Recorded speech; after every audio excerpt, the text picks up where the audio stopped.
and I never get tired of it. I really, really don't. uh, well, hello, all my beautiful peoples out there. First and foremost, a shout out to OmniSlim for providing the soundtrack for our intro. So thank you to them. And welcome to another exciting episode of QUEERZ, a romp through a fictional version of the real world where this game aims to be full of living, laughing, and loving. Every basic white girl's dream. Sorry. Um, Not really. But no, in all seriousness, no, welcome to the game where we will be, fighting ignorance and intolerance while having a great time doing it. I am your Q Master, Mikey, and joining me this evening is 2 out of my 3 players. First and foremost, after, missing last time, he is back and in full effect, and I can't wait to have his character, Atticus, get caught up with all the craziness that has gone down. But Andrew, thank you for being here this evening. I have missed you. Yeah, it feels like it's been so long. I'm ready to jump back in. I'm excited. Glad to be here. I'm excited too because this is like the first big proper story beat, so this is going to be fun. But then, of course, joining us this evening as well, we got to see his character go through some craziness from having a traumatic experience with panic attacks while also being invited to the quince, to so to speak. Last episode is Mr. JT, who is playing Phineas. Hi, JT. Hello. How's everybody doing tonight? Oh my goodness, I am excited. This is going to be a fun one for sure. Unfortunately, we are missing our lovable, pirate Kyler, who is played by the lovely Papriku, aka Chris, who promises me that he will be back next session. I was like, okay, sir, I understand. It is vacation mode. You are like out here having your own pirate adventures, so to speak. I am excited to have you back next session. And stay tuned because we might be getting a little bit bigger. We might get it a little bit bigger next session we might play. But That's no what she promises said. on that. But if you are unfamiliar with QUEERZ, I do want to give this little disclaimer. This is an adventure where we basically don't take ourselves too seriously and the points don't truly matter here, which I know is a shock to Andrew because he's like, when are we leveling up? I'm like, soon, which is code for until I figure that out. Nah, but in all seriousness, this particular episode is going to be touching on topics about repression and suppression and yes, and repression of self identity and things like that. So if you are a little bit sensitive when it comes to that, please know that while we will be lightly touching on these things, depending on how character actions and choices go, conversations between NPCs and characters may touch on a couple of personal things that might be personal to you. So please, I urge you to watch with caution. I promise nothing's going to be too crazy, but I wanted to put that disclaimer out there and to my players too, because I don't want the emotional bleed to come in through. Because, yeah. But with that out of the way, let us jump into a little bit of a recap. So last time on QUEERZ, we ended up kind of starting Arc 2, Chapter 2, Issue 2, like a comic book series, however you want to personalize it.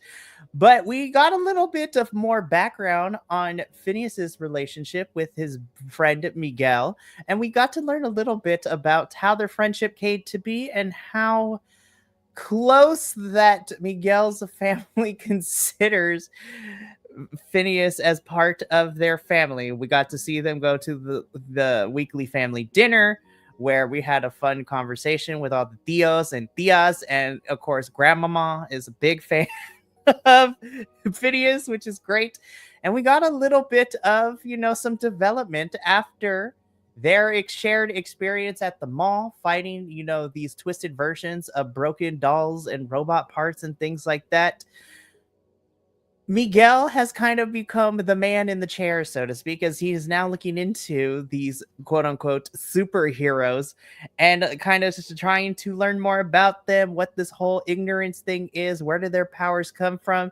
And of course, Phineas had to play dumb while having this conversation, be like, I know nothing, when in all reality, he does know something. But On top of that, we also had a quick conversation between Phineas and Mother, informing everybody, which we'll get into in a little bit, that there's been some recognizable, unfamiliar, and kind of abnormal activity happening at the local high school in Chrysalis Bay at the Performing Arts Academy, so to speak. And so Mother and Phineas had a conversation of what needs to be done, and Phineas got to kind of figure out what his alias was going to be as his groundskeeper. It was a whole thing. It was fantastic. So then we kind of ended off things where Phineas arrived at the Performing Arts Academy, where we were introduced to 3 different characters. Of course, we had our lovely principal who talks in a very southern accent and is so good, which is great. She led Phineas around and introduced to Phineas to two of the faculty members, one being Coach Alejandro Rodriguez, who is the PE coach, who is very supportive of the students and their changes.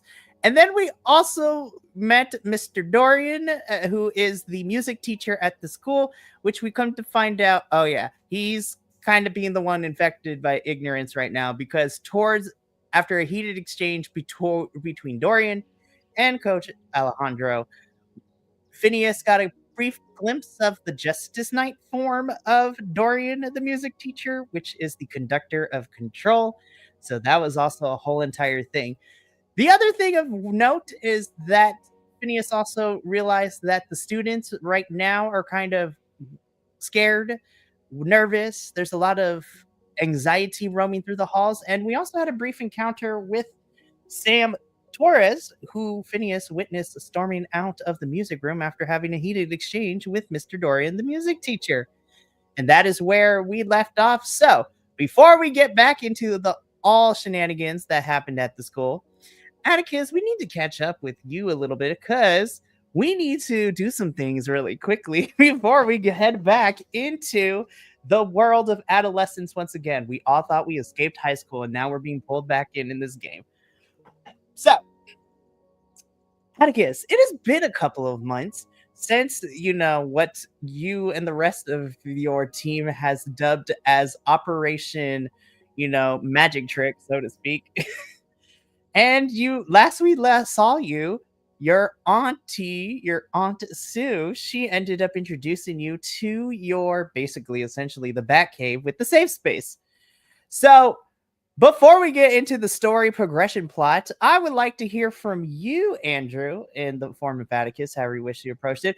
What has Atticus been up to for the last couple of months since the whole entire carnival incident?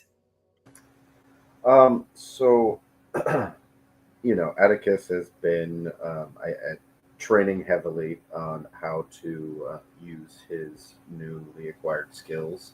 Also, learning more about the safe space, learning from his aunt and the connections that she provides, developing his physical and mental skills. I picture it very much of the, Batman Year One style of adventures, though more of a daytime than a nighttime hero. But he's been going out and trying to both train but also apply that training in real world scenarios, trying to help people learn more, not just about his own skills, but also about this new understanding of what it is that they're fighting against, and what it is that ignorance, how does it kind of develop in people, and trying to understand what his place is in that world, and trying to find his place as a hero. We love a good Batman Year One backstory. Oh my goodness. So, speaking of which, again, Atticus has been a very, very busy boy, and essentially Aunt Sue has been the woman in the chair, so to speak, for Atticus, kind of helping him, learning from him. This is literally, Aunt Sue is basically is the Alfred for Atticus, which I love so much. But that is very, very fun. So, Atticus, you are currently, well, you and Aunt Sue currently find yourselves in the safe space, so to speak, in which, of course, the safe space has everything that you need. It has all your gadgets. It has, monitors and computers for research purposes. It has, training. It has a space for you to train with the martial arts and everything. Just as a funny side note, who has won more of the sparring matches, you or Aunt Sue? I think it's probably started to skew towards Atticus a little bit, but he suspects that it's probably because she's letting him.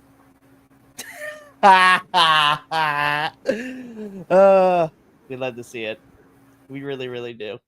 So, Atticus, you find yourself in the safe space and you are kind of just going through the, well, everyday stuff that you do here with your set routine of, training, research, trying to come up with more inventive ways.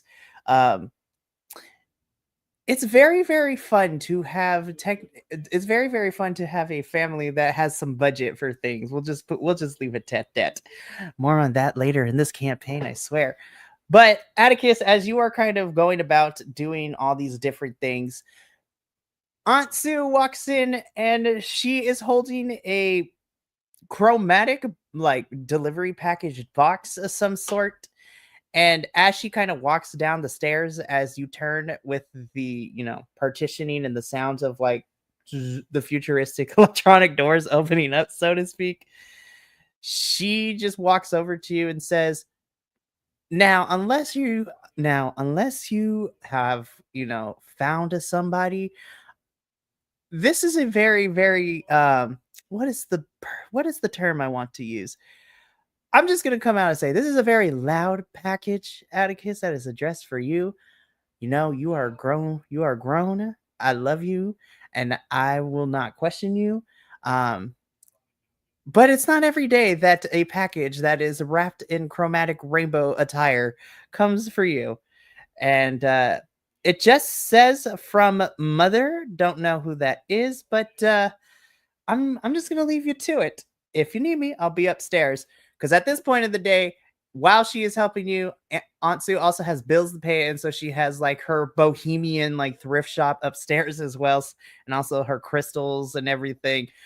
Very herbalist, organic, like I don't want to say Wiccan. Wiccan's not the word, but the crystals are the energy source kind of vibes, is what we're getting at. So Hippie. hippie, essentially, yes. I like your If you, aunt. if nobody could tell, Aunt Sue is the Tom Holland version of Aunt May. So that is exactly what I'm getting at, but I digress. So Aunt Sue goes back up. Atticus, you find yourself with this package addressed to you from Mother. So something else that I feel like is probably set up in here, and this image gave me kind of a even better idea for it. Is I feel like he's also got this area set up where it's like a cross between like a terrarium and those like gerbil things where they have all the tubes and everything that goes around it, and it's the living area for the dust spider that just like runs around in there. But it's like open enough that he can like go in and out freely. But it's just like a little like has his own little safe space. And I picture. Go ahead. No, I love this. The little dust spider has his own living space in here. That's amazing. And so I picture like Atticus takes this, and he's probably got like a like a beef stick or some kind of snack that he's like munching on, and as he like walks by, he sprinkles a little bit of like fish food into the terrarium thing, the dust spider, whatever he eats. Takes the package in one hand and is looking at the label on it, sees that it says mother, as he kind of figured from that package, the wrapping paper. Sets it down at one of the workstations and begins to unwrap it. Sweet. So, as you unwrap this package and you open up the box, Inside, you find, well, there's a whole bunch of things. There is a whole plethora of like clothing and like makeup and like prosthetics of some sort. So it basically looks like what happens when you take it looks like somebody went to a clearance sale at Halloween Spirit and there's just a whole bunch of like random pieces of clothing and costuming in here with prosthetics and makeup. But there is something that stands out to you that is predominantly on top of all these things, and this is a very, a very silvery disc. It is a, compact disc, if you will, to the kids who don't know what that is. It's a CD, folks. I'm like, I don't think we have anyone watching who is not above, 18 and doesn't know what a CD is. But, I don't want to assume anything because you know what they say about assuming. But, anyways, so you look inside this box. There's this little this holographic compact disc and a bunch of stuff that you would get at a clearance sale at the Halloween Spirit store. So it's like like a Ep.9 makeup kit. That's basically what it is. Yes. Yeah, but the good side is you get to pick all the flavors and colors. Yes. We love choice here. So yeah, so that is what's in there. As you kind of slowly take everything out of the box, you're just like, what is this? What is okay? And then of course you finally get to the compact disc, and as soon as you kind of put it, it kind of begins to whir and pop out of your hands and set itself on the table in front of you. And of course, popping out of the hologram, once again, you see our little friend RTO. They are like adjusting the camera. And there's like, I think this thing is on, begins tapping. And it's like, can you hear me? But it's like the microphone has like the volume has been adjusted for way too loud. So it's just like, it's like, oh, sorry. Let me fix that. All right, mother, I think we're online now. I think I've adjusted everything. Hi, Atticus. Is I think he'll like tap the disc. Is this live or is this a recording? No, this is live. Oh, oh, hey. Is this like Zoom? Yes. All of a sudden, the screen starts to freeze. And it says that your internet is unstable. I gotta get that router checked. I feel that on so many levels. But RTO kind of is like, well, hi, Atticus. It's been a little bit, but I'm happy to see that you're doing okay. I just wanted to say hi real quick, but I gotta go because, Mother said she needs to talk to you. So yeah, bye. And RTO, they just kind of like go off the screen a little bit. Weird. Hey, we are nice to our little alien. We love it. So again, as you have learned from your first encounter with her, Mother is this very gigantic woman, and as she is walking closer to frame, you just see her kind of shrink down to regular size to fit into frame of the camera. And she's again just positions herself in her giant comfy chairs where y'all had snacks in when you went to the crystal garden of hers. And so Atticus, my sweet boy, it has been quite some time. How are you holding up? I'm doing rather well, considering. I can see that you have kept yourself very busy, especially with this. What is it that your aunt Sue called it? The safe space, I guess. So, very, very, very amazing. I definitely was had a little inspiration by your headquarters there. Well, I am quite flattered. I truly am. But I promise I won't keep you long because I'm pretty sure you have other things that you need to do. But I wanted to give you a little bit of an update. So I already had a conversation with the Phineas, and he is currently heading over to where y'all need to go. But I wanted to inform you that I've received some unnerving news that there's some abnormal activity dealing with ignorance at the local high school here at Chrysalis Bay. And I would think it'd be best if you would go check it out. And if I'm pretty sure it's nothing too crazy, but I want to make sure before it gets out of hand. And of course, coming from out of frame, you just hear the familiar voice of Admiral Carmen be like, and tell him that I was the one that told you this, mother. Yes, how can I forget? So yeah, so Admiral Carmen like pops into frame, like she's way too close to the camera, and she's like, "Hi, Atticus," I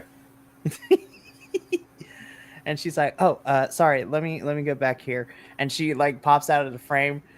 You could, Atticus, you assume that she's like running the ones and twos behind the camera, so to speak, and so Mother's like, "Yes, Admiral Carmen was the one that brought this to me, but she doesn't want her superiors to know that this is happening. So I just wanted to make sure.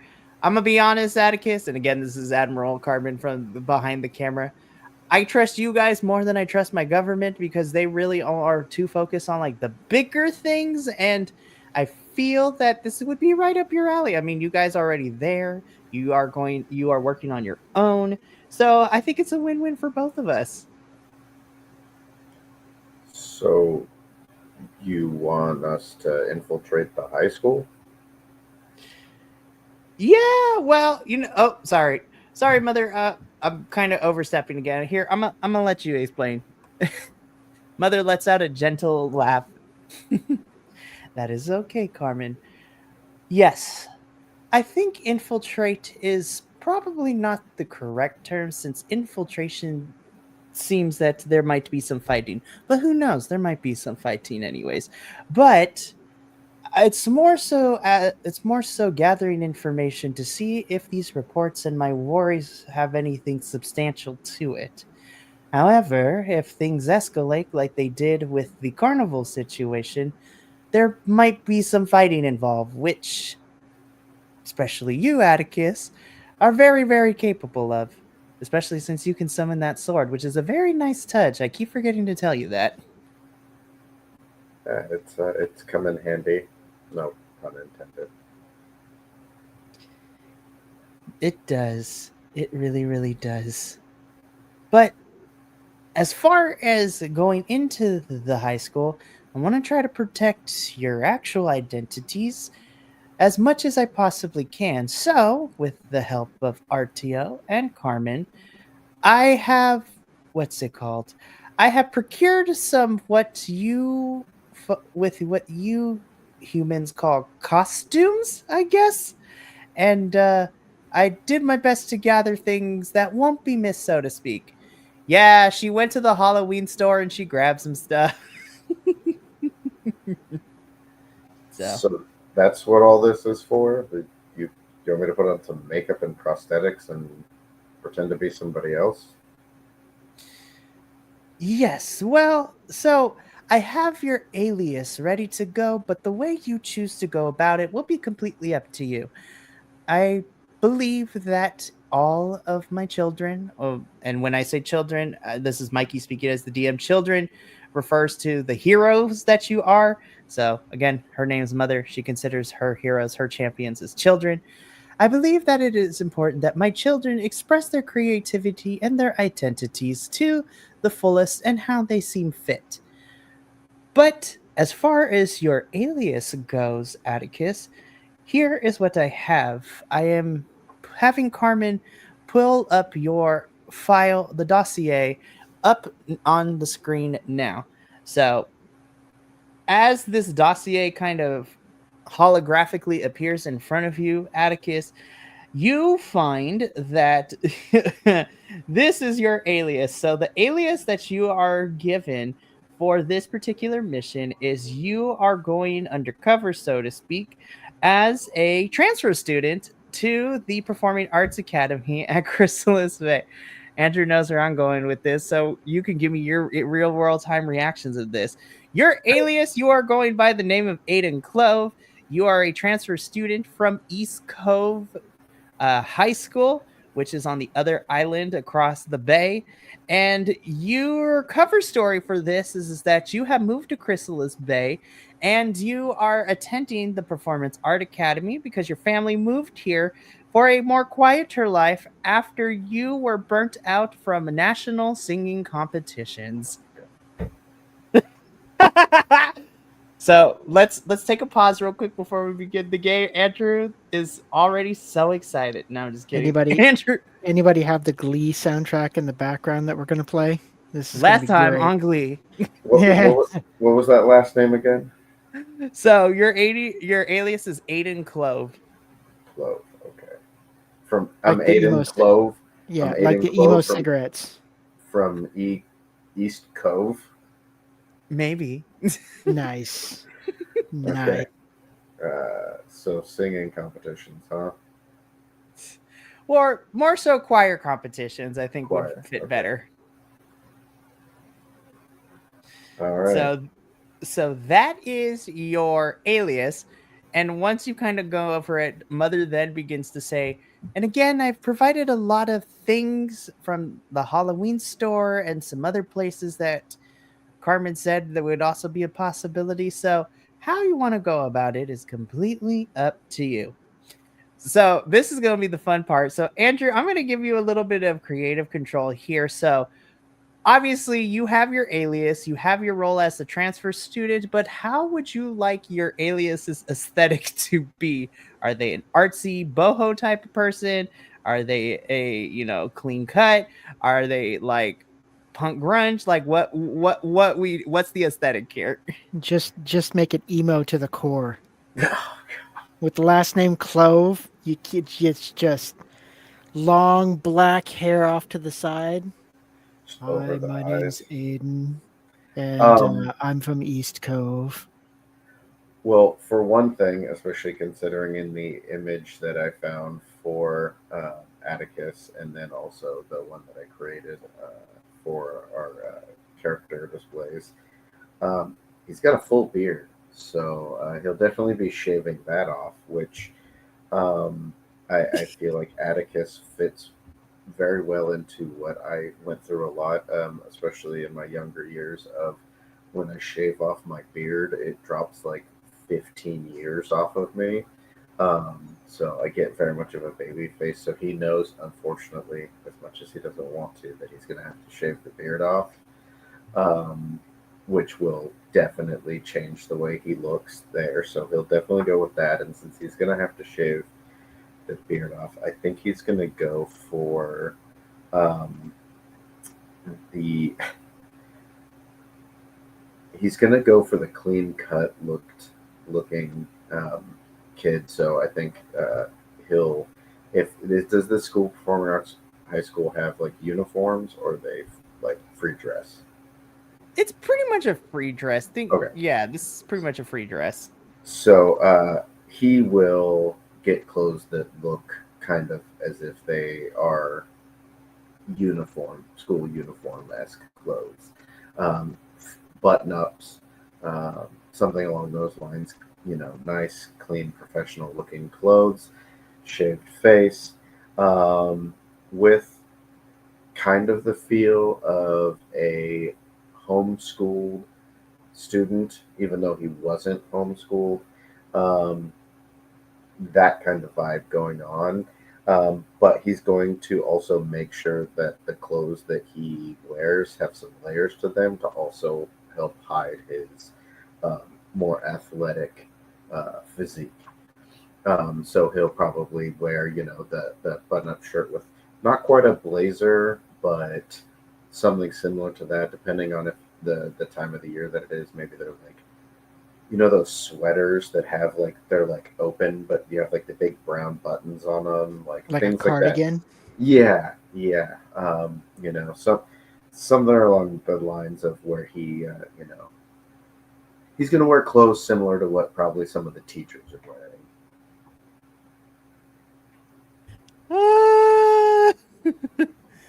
Look, it is very hard to have me be so entertained, and again, I love giving you players the creative control because this is gonna be fun.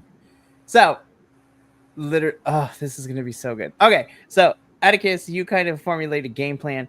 Mother kind of concludes her message by telling you to good luck, to be careful, and to be on the lookout for Phineas, who is currently already at this point of the story and in the day has already made his way to the high school. So you will be popping in a little bit later. So Mother gives, you some words of encouragement, tells you that you can do it, to be careful, and to not be afraid to rely on the rest of the crew, because who knows what to expect when you dive back into the world of teenagers, because they can be vicious sometimes, you guys. So it is back to the school of performing knocks, if you will, for everybody here.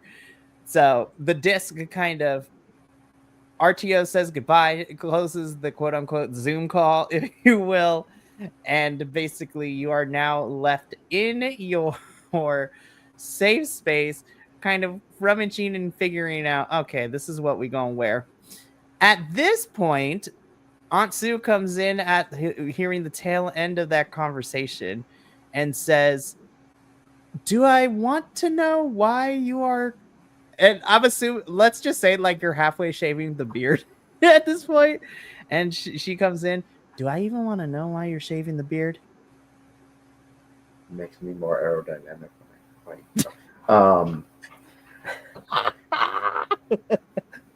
uh, I guess there's no way to soften the blow. I guess I'm going back to high school. Okay. No, you know what? The less I know, the better. The less I know, the better. She kind of just shakes her head. But then there is a change into the interaction as she walks up closer to you, and with your half shaven beard, she puts her head on the, well, I guess clean shaven side, if you will. As funny as this imagery is, Really just Ansu does hatchet. tell you, yeah, it's like hatchet is like. Ansu looks at you there. Her expression goes from, I don't want to know what you're doing, to, of course, the more familiar side of Ansu that you are used to seeing Atticus, as she has, well, basically, she is your surrogate mother, so to speak. Now, granted, I want to put this out there. Atticus, you love your family loves you, but again, it's that dynamic where, of course, and without spoiling too much, given what your family does for a living, it's very Ansu and your butler, which we'll introduce later into the campaign, were your two figures who technically like watched you and raised you, so to speak, because your parents were always jet setting and doing things all over the world and stuff like that. And your sister was also busy too, because she's in the family business as well. But back to Ansu, her expression goes from a little bit flustered to not wanting to know exactly why you're shaving your beard, to a more calm and, matronly expression. Now, I know I don't have to tell you this. You are quite the capable young man, but please be careful. I don't want you to get hurt. And yeah, I don't need to know all the details, but just come back in one piece, and don't be afraid to help out and to rely on your friends as well. I promise you, I promise your mother, my sister, that I would always look out for you. So please don't be the reason why I get more wrinkles on my face. I think he'll do a common thing that he's probably done before when she's like, you know, done that nurturing kind of hand to the face and do like a put his hand on, she's like this, he puts his hand on the other side and kind of embraces that contact for a moment. Um, says, don't worry if you've prepared me well for this life that I've begun, and I know you're there for me. You always have been. I I know you are, and I have no worries that you're able to take care of yourself. But of course, I can't help. That's what us motherly figures do all the time. And then she, again, as funny as the imagery is, she kind of gives you a small kiss on the cheek, and she just gives you a hug before going back up to her shop. Sorry. I love playing these matronly, like motherly characters. They're some of my favorites to play. Sorry about that. But back to the plot. So now, Atticus, you are left to shave the rest of your beard and to get together because you have your first day of school tomorrow. Oh, God. I'm sure this is going to be just as fun as I remember it. And we cut to the next day. So, Atticus, you just roll up to the school, and you're just like, alrighty, well, here we are. This is what we're doing now. And you are on the precipice at the outside of, the Chrysalis Bay Performing Arts Academy. Can he ride a bike to school? Oh, absolutely he can. Rolling up with style, I see. And it's definitely going to be like not a cool BMX bike. It's going to be, probably some kind of hybrid mountain street bike, kind of like 10 speed kind of a thing. Like a slightly used Cannondale. Yeah. Definitely has the book rack on the back, but he's got a backpack on that's cinched tight, and his hair is kind of slicked back, but also combed to the side, like not like plastered, not super like, but it's a little more to his head than it normally would be, but it's got a little bit of a slick back to it, so a little less. It's somewhere between like preppy and car salesman. Yes. God, you just went from Batman to Superman in like a bike. Yes. Jesus.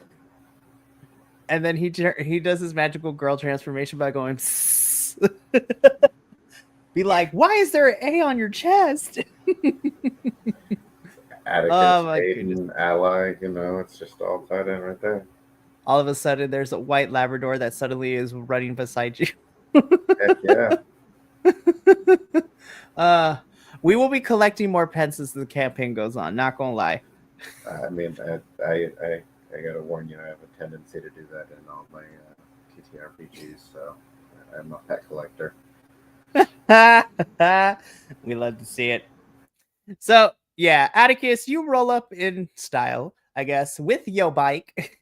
And I have to, so this is a really stupid question, but I think it's kind of fun. Do you have a regular backpack, or is it like one of those messenger bags? Ooh. It definitely wouldn't be the like cool bike one. You seem like an old school JanSport kind of guy. Yeah, I think I think it's like a classic JanSport, but not like super old school. It's a little more modern, where it's probably got like an extra pocket or two, but it's definitely a simple backpack, because you want something that's pretty secure while he's riding his bike. I love to see it. So you roll up in your JanSport and your bike, and you just take one big look inside. You are just, again, everybody has survived high school once, and now we are back into the thick of it. He's just happy it's not junior high. Oh, I'm not gonna lie. I thought about it, but I was like, no, high school fits more with what we're trying to do here. He definitely would not have blended in as a junior high student. It would literally be kindergarten cop all over again. Put the cookie down now. Sorry. Anywho. So, why does Atticus keep yelling, get to the chopper? What the hell? It's not a Puma. He'll be like, why is this kid talking in this fake anyways? Why does he keep giving the most ultimate of high fives to a guy named Dylan? What the hell? We have too much fun here.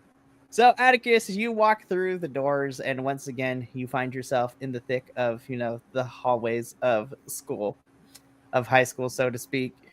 But again, as you cross the threshold from the outside of the school into the main school building and see this hallway lined with a plethora of students going about their business, you are suddenly hit with this oppressive atmosphere change, and you just feel a little bit unnerved and unease as you look around. You see that the students have various expressions of anxiousness and worry, frustration. Somebody looks like they're about to break into a sweat. Somebody is crying at the end of the hallway into their locker. We have all experienced high school. We know it can be tough sometimes, but for you, Atticus, there is something that is a little bit off with this scene here. I know high school can be challenging at sometimes, but it shouldn't. You get the sense that this is not a normal. This is not the normal feeling that is going on. That should be going on here. And as you are kind of continuing to walk through the halls, you end up being stopped by this very, how do I put this? She is a very loud individual. She has her blonde hair tied up in like a ponytail. She's wearing glasses. She is wearing all pink. Um, this is totally Elle Woods if she was a school principal. Not even gonna lie, you guys. I told this to JT last session. This is literally Elle Woods from Legally Blonde as a high school principal, and she may or may not be sounding like Jennifer Coolidge. Makes me want a hot dog real bad. Oh, No, I'm just kidding. But as you kind of take in the atmosphere, you accidentally bump into this this woman who is wearing the loudest pink pantsuit you can possibly think of. And she's like, oh, darling, I'm so sorry. Well, where are my manners? I am the principal of this school. You must be our new transfer student, Mr. Aiden Clove, I presume. How you doing? hello, man. Now, I read over your transcripts. I read, the report, your parents that sent over and everything. And I must say, you are quite the accomplished choir competition person. You have won awards and trophies and all kinds of stuff. And I am truly honored that you grace us with your presence here at this Performing Arts Academy. Uh, knowing his backstory of being burned out from this, he Atticus Aiden kind of gets an uneasy, shyful, almost kind of nauseous look to him of just kind of, I don't want to talk about this. Yes, man, that's true. I'm happy to be here. Oh, I'm sorry. If I touched a nerve, that's not my intention. I'm just very excited. I love meeting new people and I love getting new students here, especially, if somebody that is coming from us from the other island across from us, across the bay. But I promise you, that is the last you will hear me ask of that unless you want to. I'm not going to push, hun. I want you to feel as comfortable as possible while you are here at the Performing Arts Academy. I appreciate that, ma'am. I just I think a new school would be a good place for me to try some new things and get get some change in my life. Oh, sorry. I love the mannerisms that's going on right here. Anyways, continuing with the story. Oh, don't worry. Here at the Chrysalis Bay Performing Arts Academy, you're going to have a fun time, and I think you're going to fit in right well. But I don't want you to feel all this anxiety. So I have asked one of my trusted students to kind of help be your guide around here. Oh, oh, Javier, would you please come here, sweetie? And coming from, around the corner, you see this very, how do I put this? He in middle school, he hit a growth spurt, and this man is now towering over both you and the principal here, and is very like 6'4", very big, strong man. well, strong student, I should say. He looks to be about a junior or senior, so to speak, and dark brunette hair, wearing a kind of basically he looks like he walked out of an ad campaign from Hollister. Like very flannel shirt, ripped jeans. He's got the Converse sneaker on, so to speak. And you are just like, oh my gosh, you are a tall boy. Anywho, yes, Mr. Clove, this is Javier Ruiz. He is part of the student council, and he's a very accomplished member of the choir. And he's also my right hand when we introduce new students here. He will kind of guide you over the next couple of days or so to kind of get you all situated. And I trust that you two are gonna have a real good time. Now, if you excuse me, I gotta make sure that everything's getting ready. We have our choir recital happening in a couple of days, but I need to make sure. And then as soon as you like hear this, you from behind you, you see some kids in the hallway messing around, and she's like, "Hey, you Neanderthals, get over here and stop messing around!" And she just walks over to like they're playing football in the hall. Again, this principal, anybody, this is a deep cut for those of you who were children of the 2000s. She is essentially the same personality as the principal from the Proud Family, but she's so nice and lovely in person. And then when the kids are messing around, she's like, "Quiet, you Neanderthals." I swear it is one of my favorite character tropes. She's anyways, I'm gonna send y'all clips because some of them are great. Quiet, you future hamburger flips. Yeah, she don't play around. I love this character so much, but she goes and takes care of that. So Atticus, you are left with Javier. Is a little bit of an unnerving silence, but then it is completely broken by the student. Well, it's a pleasure to meet you, Mr. Clove. Again, my name is Javier Ruiz, and I'll be your guide for, well, however long you need me to be to get yourself situated here at the Performing Arts Academy. Uh, one thing. What grade is Aiden supposed to be transferring into? Just so I know. That is a good question. I will say that Mother left that detail up to you. So, what grade of high school would you like your alias to be? I feel like for him to pass as it, he has to at least be a junior. Because Atticus is in his early to mid 20s, so he's definitely not a freshman. But so he's probably a junior. I don't know that I want to have him be a senior because I feel like that's too much of a like upperclassman thing. So I would say as a junior. And when Javier introduces himself, um, Atticus will put out his hand to like shake it like a proper grown up handshake, because that's super awkward to a lot of teenagers. So he feels like that would be probably something that Aiden would do. I love it. I love it. I love it. So, as you stick your hand out for a handshake, Javier is a little perplexed. He's like, "Oh, okay." But he goes right in and gives you a handshake. You feel your hand just slowly not breaking anything yet, but you feel a lot of pressure as Javier shakes your hand. You're like, "Good googly moogly. This dude has a lot of grip strength." And Atticus fights the desire to like impose his own grip strength, and gives into the softness, like gives a soft hand to the handshake. Not anything where it's like a weak, like a limp handshake, but just like doesn't present any resistance or trying to compete with the strength, and like acknowledges the strength of this kid.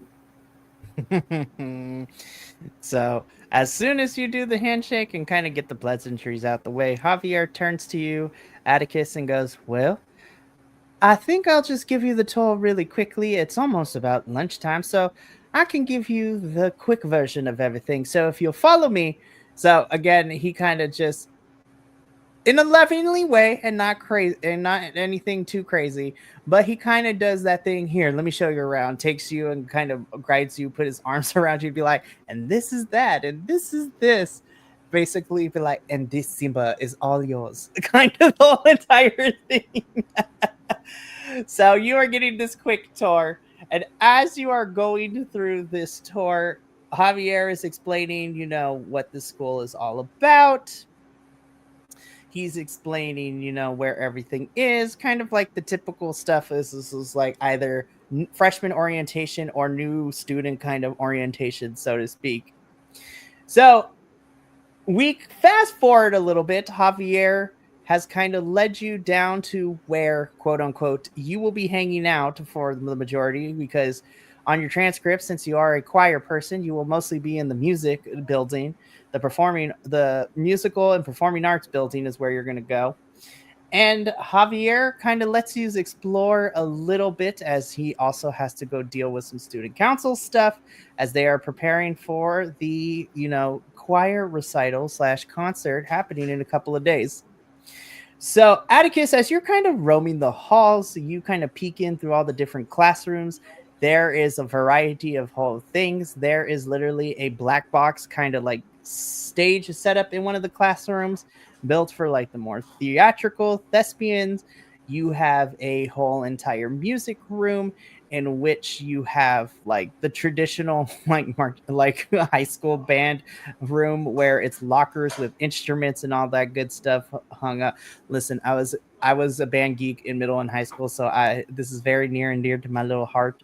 Go percussion. Anywho, so, but as you continue to walk through the hall, you accidentally bump into somebody walking out of a music room, and you bump into this very tall and athletic, Latino man. This who is dressed in a white athletic shirt and basically the stereotypical like 80s like PE coach trunks with the whistle. Um, so as you bump into this very, very tall man, so to speak, you kind of like don't get knocked to the floor, so to speak, but you find yourself just being pushed back a little bit, and it's like, oh, I apologize. I don't think I've seen you around before. What's your name, sir? And Aiden will stick his hand out for a handshake and say, Aiden Clove, sir. Ah. Oh, so you must be the new transfer student I heard about. Well, Mr. Aiden Clove, welcome to the Chrysalis Bay Performing Arts Academy. And sticks out his hand, shakes it. And this one's a more comical one. It's kind of like you, not really, but you like go up and down as he is shaking your hand. I But think then more. Atticus Go will ahead. play into that.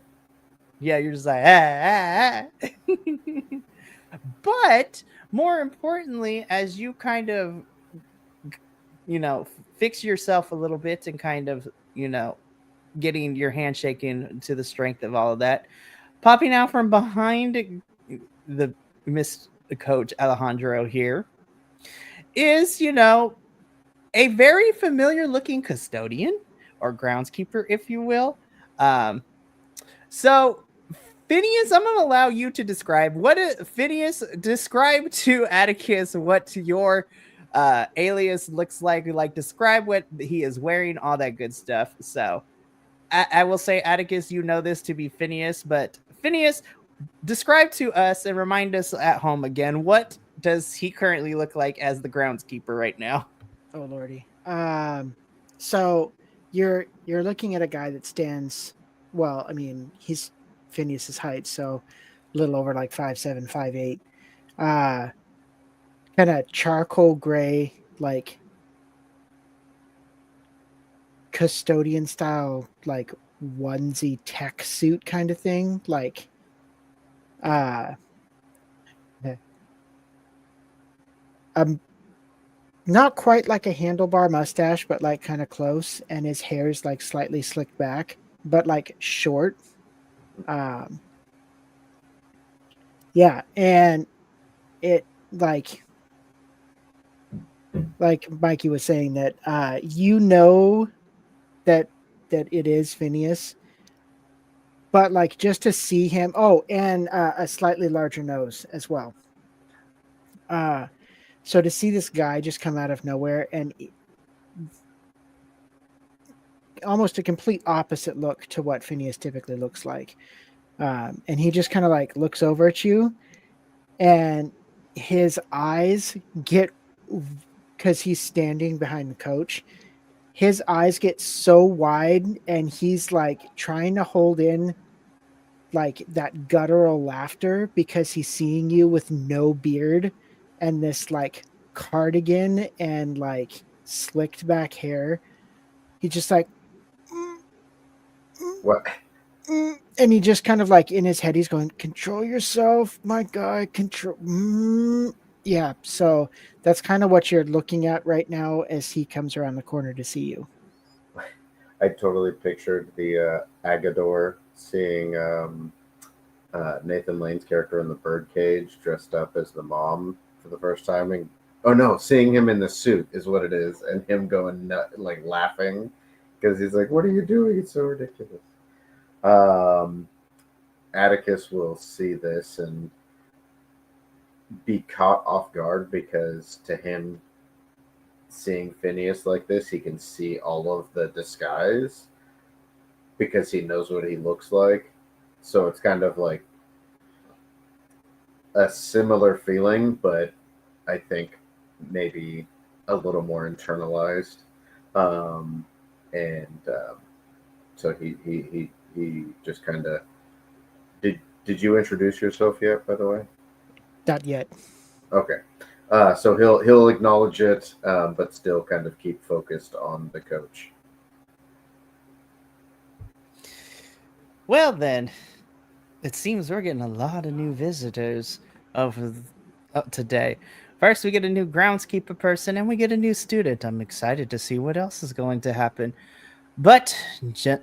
Groundskeeper, Mr. Clove, if you would excuse me, I still need to go clean up a little bit from PE, especially since, I left the freshman in charge, which was a horrible decision. So hopefully the gym has not burned down, but no promises.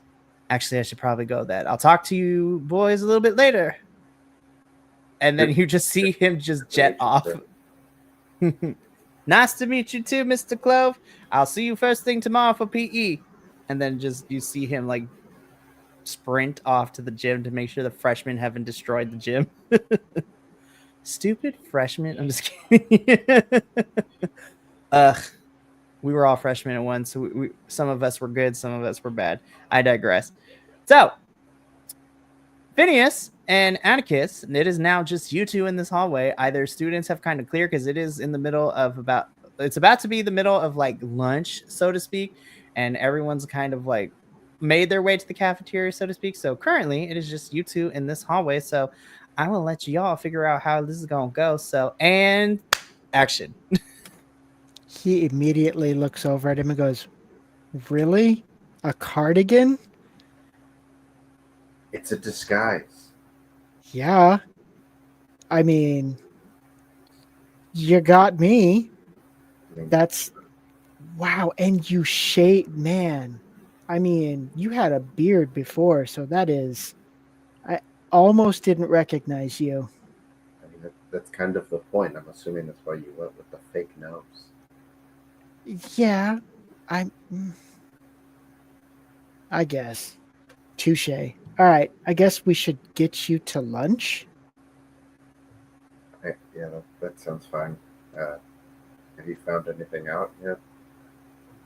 Not yet, but so the room as I say that whole like we should get you to lunch, I kind of do the like motion to go that way, and I go the room that we just walked out of was one of the main music teacher's rooms.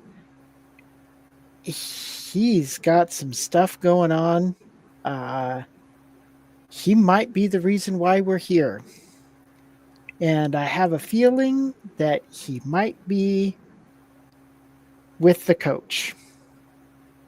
And I'm not meaning in a villainous partnership. Oh. Yeah. You're just But like, that's okay. oh, Oh.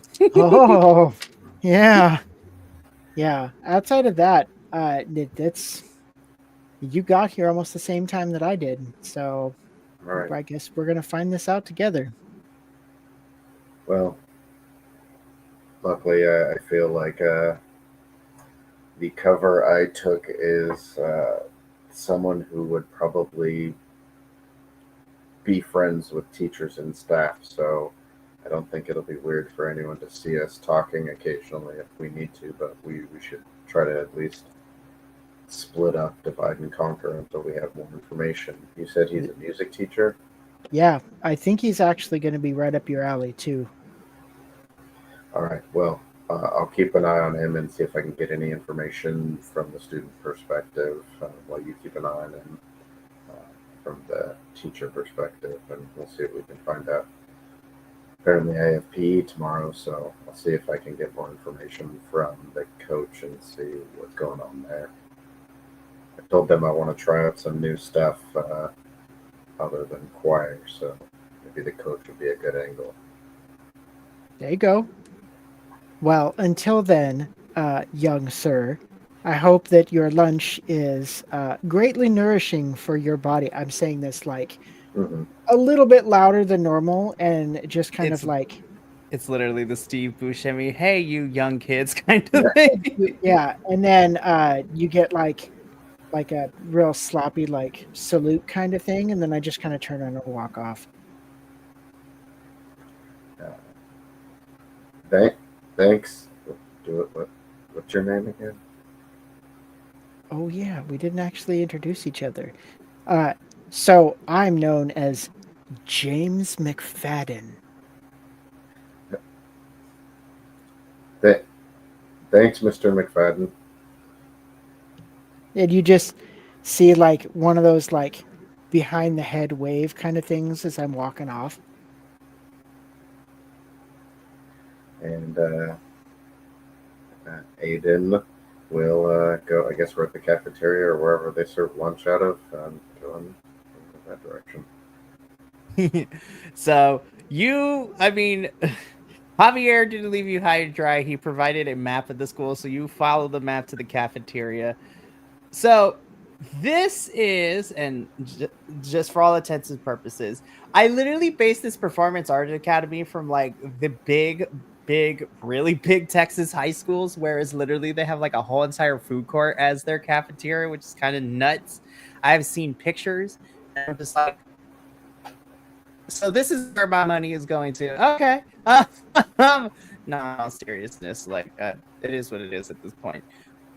But Atticus, the rest of your day goes as pretty normal as it possibly can. You know, Javier walks you through your schedule, you meet some of your teachers, all that stuff. So because it is towards like halfway through, you will get to meet the rest of them tomorrow with your first day of classes and everything. So school's out. Atticus, you and Phineas kind of like leave for the day at the various times. I will say off screen, you guys kind of go through and debrief about, you know, how the first day went. And then we fast forward to the following day at the school. So, Phineas, you are kind of in the music hall, kind of like mopping, cleaning up. It is before school hours, so to speak.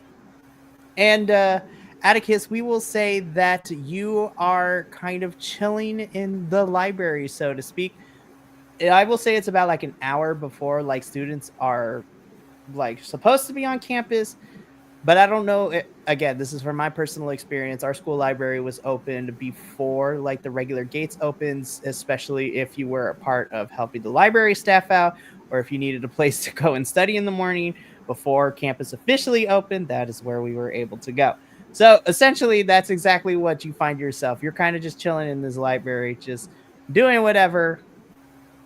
So this is how we're going to do it. We're going to split this up and then we're going to kind of go from here. So I have a coin in my hand right here and we're going to flip to see what ends up happening. If it lands on heads, we're going to start with Phineas. If it lands on tails, we're going to start with Atticus. You are both going to get to some very fun stuff planned. So here we go. Flip of the coin, heads Good and old tails. two-sided dice. It's a two-headed coin. All right. It is tails, so we're gonna start with you, Atticus. So, Atticus, you are chilling in this library.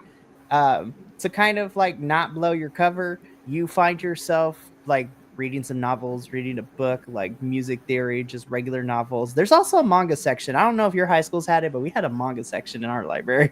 He's definitely reading a book that is not assigned reading.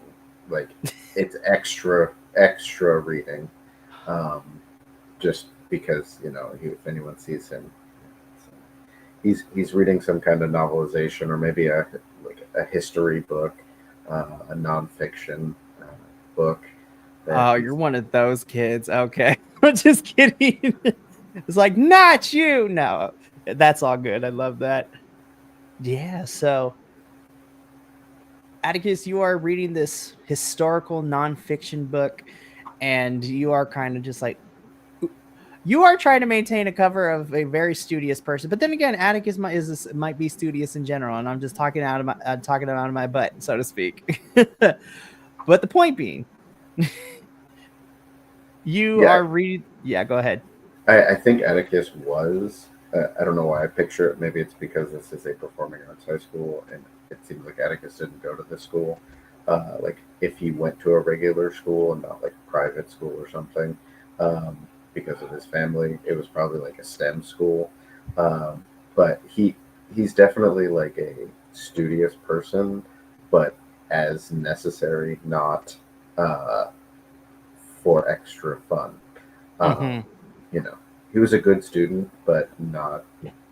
It was out of necessity more so. Yes, Be like, yes. yes, I completely understand. So, Atticus, you're kind of just hanging out in the library, kind of just keeping your cover. You are reading this book, and walking into the library. It's about half an hour before the gates open, and everybody will start coming to file in before the first bell rings for first period. Walking into the library, you run into, well, you recognize Javier from the other day who was leading you around, but you also recognize a much shorter individual who also happens to be of a Latino descent, very short brown hair, is kind of wearing a more formal, I'll say like a Letterman's jacket, but not like one of the official school. It's more so kind of like those like fashionable Letterman's jackets, so they're not fully bulky and all that good stuff. And so, as you're kind of just ear hustling, as I like to call it, which is the fun way of saying eavesdropping, as you are ear hustling all of this, you hear Javier and this other student begin to talk, and you kind of hear a bit of their conversation. Javier is talking to this student, and this is how basically how it goes. So we're gonna test Mikey to see if he's able to do two voices and having a whole conversation with himself. So let's see how this goes. So Javier begins by saying, "Look, Sam, I understand. Trust me, I really want to be behind your plan. But I'm gonna be honest, I'm kind of nervous and I'm kind of scared, and I don't want to do it. Javier, we've been through this multiple times already.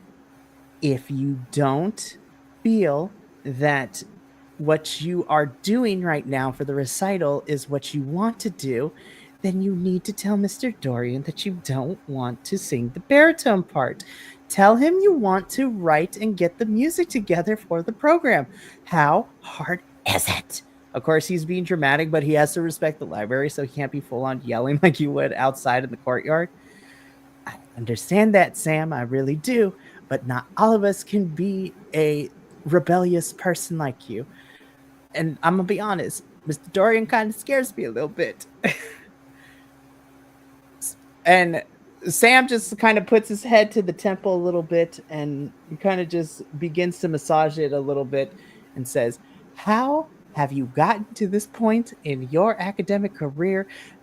Sir, you are like 6'5". You tower above everybody here, including the teachers. You mean to tell me that you, this very smart, athletic, performing arts, like choir singer, and might I add, a very fantastic football player. You mean to tell me that you are scared of a little British man? The answer to that question, Sam, is yes. He absolutely terrifies me.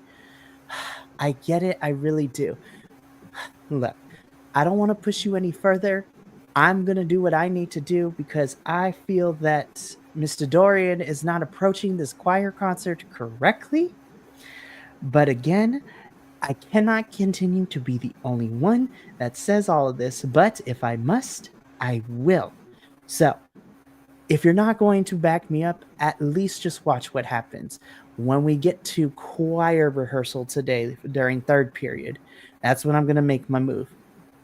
Again, if you want to be a part of my plan, you definitely can, but I'm not going to force you. Please. But what I don't want from you is please don't say anything to anybody else. And I promise you, if anything gets back to you, I promise I will deny that you knew anything about this or I told you anything because I'm going to protect you and I don't want you to lose your spot on the student council. Because trust me, now that you've been elected as, part of student council, I think your ideas are great.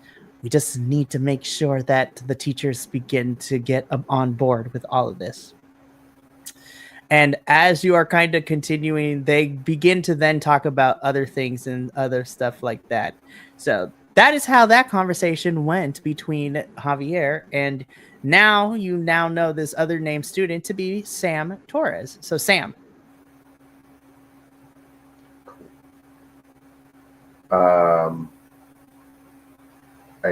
I'd actually like to interact with them. So as they get to that, if that's possible. Okay. So they're kind of walking in, and I will say that as they're kind of coming closer to your table to pass you to kind of go to some of the stacks, I will say that you get up to go return the book and you accidentally bump into them. It's cut. So go for it. All right. I was gonna actually walk up to Javier to kind of like, as I've been listening, jump into their conversation as they're wrapping it up. To just I like walk that up better. and go, excuse me, I don't mean to interrupt, but Javier and puts his hand out again for like a handshake and say, I just wanted to thank you again for yesterday and showing me around. So Javier and Sam are a little bit caught off guard, but Javier is able to kind of get his composure back, and it's like, yes. Well, again, he is a little bit caught off guard, but it's just like, oh, and it kind of realizes what's happening, so to speak, and it's like, Aiden, yes. Well, it was my pleasure to walk you around and show you around the school yesterday. Oh, where are my manners? Aiden, this is my friend Sam Torres. Sam and I not only are part of the choir program together, but Sam and I go way back. We've been inseparable ever since. And then this is where Sam kind of just chimes in. It's just like, yes, you've said the story a million times before. Our moms have been lifelong friends. They had us at the same time. We live right next door to each other, yada, yada, yada. Nobody wants to hear all that, Javier. Well, I mean, somebody does. He doesn't know the story. And I'm like, don't get me wrong. I love you, but you don't need to tell everybody everything. That is okay. But, and then Sam turns to you, Atticus. Aiden, was it? I'm always happy to see somebody new in the choir department, especially since there's not a lot of us left now after the last couple of weeks. So I will take what I can get. And he sticks his hand out. And not in a handshake, but he wants to dap you up. And I think right as he was doing that, Atticus, Aiden was reaching out to shake his hand, and they do the like bump into Yes. And as he sticks his hand out, he goes, Samuel, nice to meet you. I love that. You just used the whole entire government name. I love it. So Sam is a little bit caught off guard and it's just like, okay, I think I'm gonna like you, Aiden.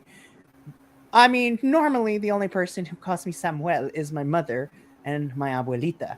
But you know what? You got some nerve, and I love that. And immediately just starts like gushing over you. It's just like you got to I was like, let me ask you this: do you have a little bit of a rebellious spirit in you, or are you just like, I don't know, and kind of just like, Still with his hand out for like a handshake. He's like, he kind of looks at Javier like, I'm not, I don't, like, what do you mean rebellious? Like, and, you know, ooh, you know what? That's okay. Trust me. y- And Javier kind of cuts Sam off. Is like, Sam, we talked about this before. You can't go up to every student and give them the whole shtick because you're gonna scare them and you're gonna scare them good. Please don't do that. This is barely Aiden's second day. Let him at least have a full day of classes before you start getting all into that. And Sam composes himself. Is like, you're right. I apologize. I apologize, Aiden. I could sometimes, well, not sometimes, all the time, I come off as very, very in your face. But that's because I like to be against the grain, if you will. I believe in freedom of speech and freedom of expression. It is what the founding fathers of this nation had told us before. All right, Sam, don't get dramatic here. I already told you, you are not a theater major. Stick to what you know, which is the choir. Okay? Because last time you tried to be theatrical about it, Lily was not too keen about it, especially when you tried to change the ending of the Crucible. That's not how it was supposed to go. But I'm telling you, if you did this, we're not going to have this conversation again. Lily is very it took us a very long time for Lily to get over it and to have you and her be on cordial terms together.